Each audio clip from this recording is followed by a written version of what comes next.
So we learned how to subtract fractions. The first thing we talked about was finding a common denominator, or checking to see if the fraction had a common denominator.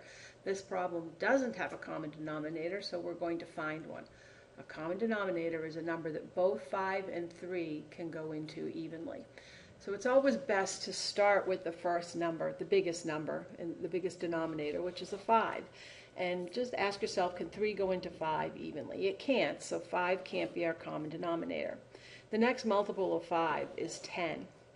Can 5 go into 10 evenly? Yes, it can. But can 3 go into 10 evenly? No, it can't. So 10's not going to work. Next number would be 15. 5 can go into 15, obviously. 3 can go into 15, as a matter of fact. So that makes 15 our common denominator. You can also sometimes get a common denominator by multiplying the two numbers together. 5 times 3 would give you 15. And in this case, it is actually a common denominator.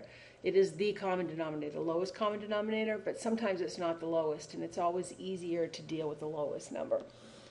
So we're going to rewrite our problem with 15 as the denominator. So since 5 times 3 would be 15, 4 times 3 would be 12. And 3 times 5 is 15, so 1 times 5 is 5. And that leaves us with 12 15s minus 5 15ths. Bring over our denominator.